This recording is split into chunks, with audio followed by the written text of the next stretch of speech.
நீண்ட காலமாக தமிழ்நாடும் மக்களும் எதிர்கொள்கிற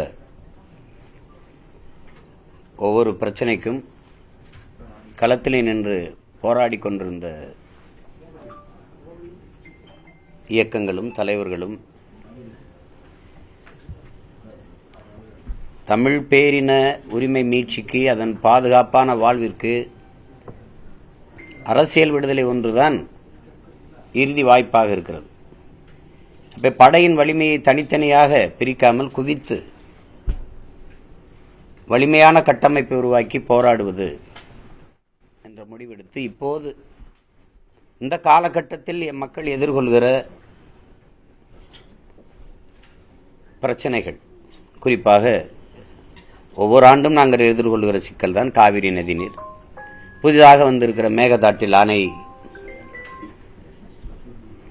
பிறகு இந்த தொகுதி மறுசீராய்வு, அங்கெங்கே நடக்கிற போதை மிகுதியாக நடக்கிற வன்புணர்வு கொலைகள், படுகொலைகள், இது ஒவ்வொன்றுக்குமாக போராடிட்டு இருந்தா ஒவ்வொரு பொழுதும் போராட்டத்தில் தான் எங்களுக்கு விடியும், போராட்டத்தில் தான் முடியும். இப்ப மற்றவர்களுக்கு எப்பாவது போராட்டம், எங்களுக்கு போராட்டமே வாழ்க்கையா மாறி நிற்குது. அதனால ஒரு தாய் பிள்ளைகளாக இருக்கிற தமிழ் தாயின் பிள்ளைகள் ஒரே குடையின் கீழே, தமிழ் தேசியனத்தின் பிள்ளைகள் என்கிற அரசியல் குடையின் கீழே ஒன்றிணைந்து போராடுவது, வலிமையான ஒரு அரசியல் படையாக மாறுவது என்ற நோக்கிலே ஒருங்கிணைந்து இதை செயல்படுறோம். இந்த ஒருங்கிணைப்பை எங்களுடைய மதிப்பிற்குரிய அண்ணன் மருத்துவர் கிருஷ்ணசாமியிலும் என் உயிருக்கினிய என் உடன் பிறந்தான் என் ரத்தம் வேல்முருகன் அவர்களும், என்னுடைய அன்பு உடன் பிறந்தார் தனியரசு அவர்களும், என் அன்பு தம்பி திருமாறன் அவர்களும், இப்படி எங்கள் அண்ணன் பூவை ஜெகன்மூர்த்தி போன்றவர்கள்,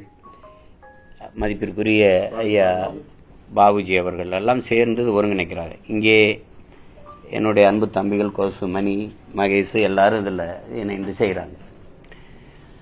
இப்போதைக்கு இந்த ஒருங்கிணைப்பை எங்களுடைய அண்ணன் கிருஷ்ணசாமி என்னுடைய ரத்தமும் முன்னின்று எல்லாரையும் ஒருங்கிணைக்க, இன்னும் பல இயக்கங்கள் இதில் இணைஞ்சு இது பெரும்படையாக மாறும். அந்த பிரச்சனைகளை ஒட்டி ஒட்டி இது இப்போதைக்கு எங்களுக்கு இருக்கிறது பற்றி எரியிற சிக்கலா இருக்கிறது. மேகமலையிலிருந்து 150 ஆண்டுகளாக கிட்டத்தட்ட பல தலைமுறைகளாக வாழ்ந்த மக்களை ஆக்கிரமிப்பு என்று அகற்றுவது சொந்த நாட்டுக்குள்ளே வாழ்விடங்களை இழந்து நாங்கள் அகதியாக இடம்பெறுவது பெரிய துயரம். ஏற்கனவே உங்களுக்கு தெரியும், மாஞ்சோலையில் இப்படித்தான் அடிச்சு விரட்டப்பட்டு நிலமற்ற கூலிகளாக வெளியில வந்தோம்.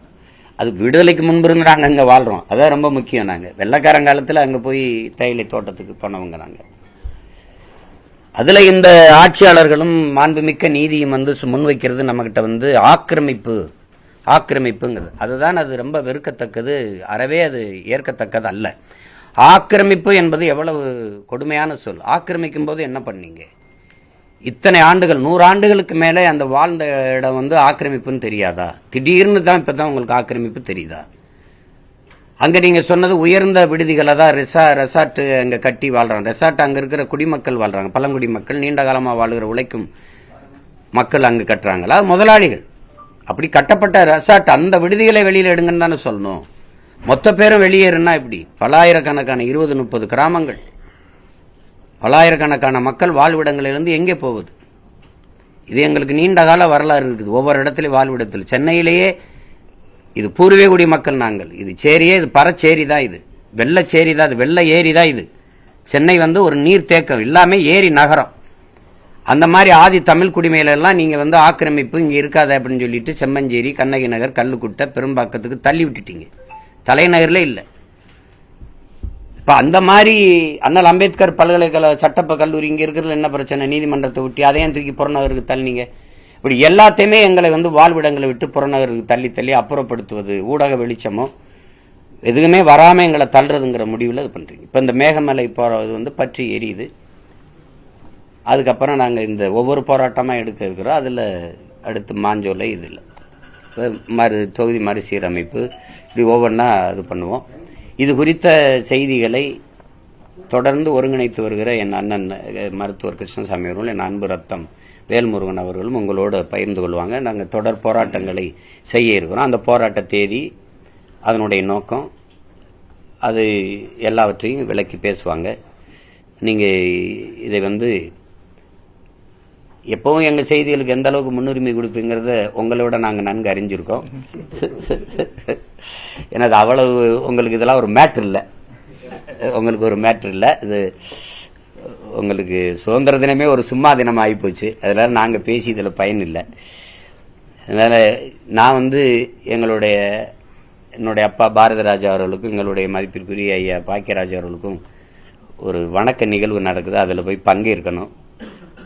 அதனால நீண்ட நேரம் அங்கே இருக்க முடியாது. அந்த செய்திகளை எங்கள் அண்ணன் ரத்தம் என்னுடைய அன்பு சகோதரன் தனியரசெல்லாம் பகிர்ந்துருவாங்க உங்களோட. மக்களினுடைய உயிர் பிரச்சனையா இருக்கிற, வாழ்வாதார பிரச்சனையா இருக்கிற இந்த பிரச்சனைகளையும் கொஞ்சம் நீங்க கொண்டு போகணும். நான் அன்பா வேண்டேன், தாழ்மையா கேட்டுக்கிறேன். தயவு செய்து இதை கொண்டு போங்க. ஊடகத்தினுடைய அறத்தையும் மாண்பையும் கொஞ்சம் கடைபிடிச்சு இதையெல்லாம் கொண்டு போய் சேருங்க. ஏன்னா உங்களுக்கு தெரியும், பல நாட்களா அந்த மக்கள் வீதியில் நின்று போராடிட்டு இருக்காங்க. இந்த பிரச்சனை எங்க தொடங்குதுன்னா, இந்த புதிதாக வந்த அரசு, அந்த அரசு சார்ந்த வழக்கறிஞர் அவர் கொடுத்த பதில் மனுவில் தான் வருது. ஆக்கிரமிப்புங்கிற வார்த்தையை அவர் தான் இதுல நீதிமன்றத்தில் வைக்கிறார். இதுக்கு பொதுநல வழக்குன்னு போட்டவர் கென்னடின்னு ஒருத்தர், அவர் கேரளத்தை சார்ந்தவர். அவர் என் மேகமலையை பற்றி அவருக்கு என்ன அக்கறை? வைகை நதி பாதிக்கப்படுதுங்கிறப்ப வைகை நதியில மண்ணள்ளி விற்கும்போது அவர் எங்க படுத்திருந்தாரு? வைகை நதி கரை ஓரத்துல சாலை விரிவாக்கம் அணையினுடைய பரப்பளவை குறுக்கும் போது எங்க போனாரு? ஆத்துல மண்ணல்றதுனால நடு ஆத்துக்குள்ள புல்லும் பூண்டும் முளைச்சு ஆடு மாடு மேய்ஞ்சு கொண்டிருக்கே, ஆத்துல மணல் எங்க, ஆத்துல நடுவால எங்காவது ஆடு மாடு மேய்ஞ்சு பார்த்திருக்கீங்களா? இரு கரையிலையும் நாணல் இருக்கும், சரி, நடுவால எங்க புல்லு பூண்டு முளைச்சிருக்குது? மதுரை பெருநகரினுடைய கழிவுநீர் ஓடுற காவாயா தான் மாறி இருக்கு. என் தம்பி இருக்கான் திருமாறன், அங்கே வாழ்றான். வைகையை கடக்கும் போதெல்லாம் கண்ணீர் வருது, என் தாய் செத்து கிடக்குறா அப்படிங்கிற மாதிரி எனக்கு வருது. இப்ப அந்த மாதிரி எல்லாமே நாசமாக போகுது. அதே கேரளாவில் எங்க மலைப்புறா வெட்டி எடுத்துட்டு குப்பையை கொட்டும் போதெல்லாம் காட்டாத அக்கறை, முல்லை பெரியார்ல எனக்கு தண்ணி தருவதில் காட்டாத அக்கறை, என் வைகையை காப்பாற்றுறதுக்கு வழக்கப்பட்டிருக்காப்புல. அதை நீதிமன்றம் 28ஆம் தேதிக்குள்ள காலி பண்ண, இல்லைன்னா துணை ராணுவ படையை வச்சாவது வெளியேற்றுங்குது. அதை நீங்கள்லாம் அனுமதிக்கிறீங்களா? இது அங்க மேகமலையில நாளைக்கு உங்க வீட்டுக்கு இந்த மாதிரி நிலைமை வந்தா இப்படித்தான் நீங்க இருப்பீங்களான்னு கேட்டு பாருங்க. இப்படி ஒவ்வொருத்தரும் வாழ்விடத்தை விட்டு நம்ம அப்புறப்படுத்தப்பட்டு சொந்த நாட்டில் அகதியாக்கப்பட்டா எங்கே போறதுன்னு பாருங்க. அந்த பிரச்சனைக்கு தான் நாங்க அதுக்கும் இந்த மாஞ்சோலைக்குமாக இந்த போராட்டத்தை முதல்ல முன்னெடுக்கிறோம். தேதிகளை எங்க அண்ணனும் என் ரத்தமும் அறிவிப்பாங்க.